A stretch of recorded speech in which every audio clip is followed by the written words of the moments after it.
नमस्कार साथियों, स्वागत है आपका विपारा एजुकेशन पर। आज दोस्तों ये बर्तनी शुद्धि का दूसरा वीडियो होने जा रहा है। आज हम नियम नंबर 4 से शुरुआत करेंगे।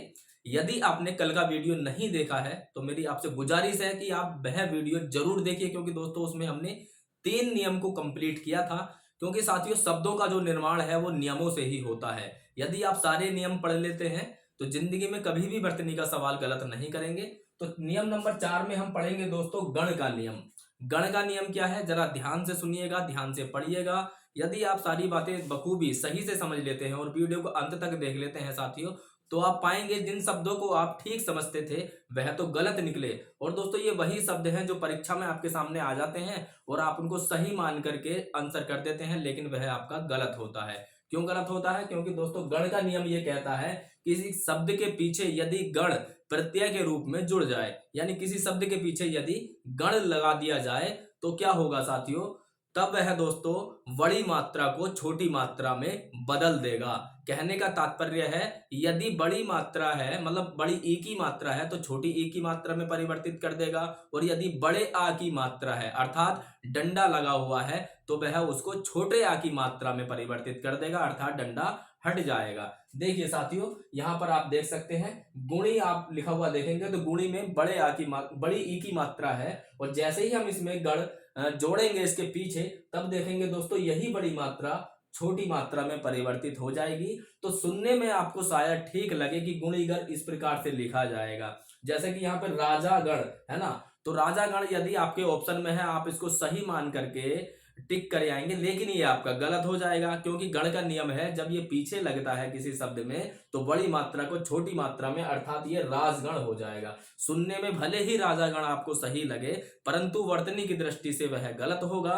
और दोस्तों इन्हीं बातों का हमें ध्यान रखना है। देखिए जैसे पक्षी है तो पक्षी में बड़ी ई की मात्रा लगी हुई है, इसको ये छोटी ई की मात्रा में परिवर्तित कर देगा जब हम गण लगा देंगे।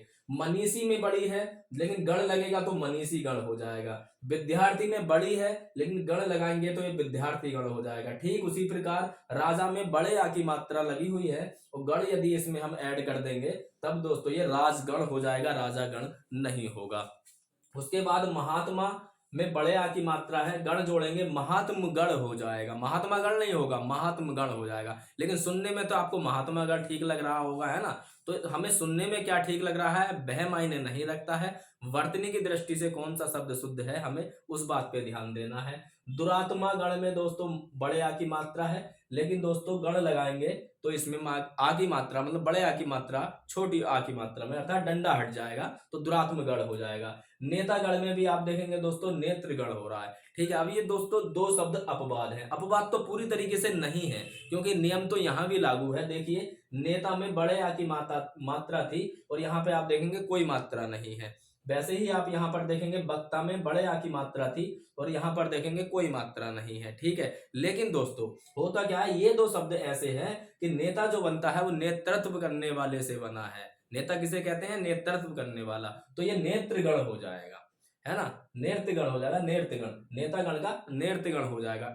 मात्रा तो हटेगी लेकिन दोस्तों इसमें रा नीचे टंग जाएगा। ठीक वैसे ही दोस्तों वक्ता जो है उसमें भी आ का डंडा तो हटेगा, मतलब बड़े आ की मात्रा तो हटेगी, लेकिन ये वक्त गण हो जाएगा, है ना, ता में रा टंग जाएगा। तो ये दो शब्दों को आप आराम से याद कर लीजिएगा कि यह अपवाद की श्रेणी में आते हैं। पूर्ण रूप से अपवाद नहीं है, कुछ इसमें एक्स्ट्रा ऐड हो जाता है, उसके पीछे भी कारण आपने जान लिया है। ठीक है, तो दोस्तों यदि इसी प्रकार के वीडियो आप प्रतिदिन देखना चाहते हैं, और जो बच्चे हमसे पढ़ते हैं हमारे वीडियो देखते हैं उन्हें मालूम भी होगा साथियों कि जो चैप्टर यहाँ पे करा दिया उसकी फुल गारंटी ले ली जाती है कि कभी भी यहाँ से सवाल आया तो गलत नहीं होगा। आपने दुनिया भर की ट्रिकें देखी होंगी, वर्तनी की ट्रिक नहीं देखी होगी, है ना। आज आप वो भी पढ़ रहे हैं, ईमानदारी से बताइए ये दुनिया की किसी किताब में आपको नहीं मिलेगा। ठीक है, वैसे ही कल के वीडियो में भी मैंने आपको समझाया था कि जो आपने 3 नियम कल पढ़े थे वो आपने किसी किताब में नहीं पढ़ेंगे, और जहां तक मुझे विश्वास है किसी अध्यापक से भी नहीं पढ़े होंगे, क्योंकि दोस्तों ये अनुभव है और सारा अनुभव हमने आपको झोंक दिया है। तो आप चैनल को जरूर सब्सक्राइब कर लीजिए। दोस्तों आज का वीडियो हम केवल इतना बहुत छोटा रखेंगे क्योंकि थोड़ा कारण है, कहीं जाना है, इसलिए साथियों। कल को हम इसको पूर्ण रूप से समाप्त कर लेंगे। 3 नियम इसको और बचे हैं। तो दोस्तों इसी प्रकार के जो शब्द हैं जिनमें आपको सुनने में सही लगते हैं और हो सकता है आपको लिखने में भी सही लगते हो लेकिन वो गलत होते हैं, ये आज आपने जान लिया। तो छोटे छोटे नियम, इसके 3 नियम और हैं। यदि वो तीनों नियम आपने पढ़ लिए तो दोस्तों कभी भी आप वर्तनी का सवाल गलत नहीं करेंगे। एक दो जो शब्द होते हैं वो परंपरागत शब्द हैं, उन्हें तो आप वैसे ही जानते होंगे। तो चलिए दोस्तों, मिलते हैं अब अगले वीडियो में। तब तक के लिए नमस्कार।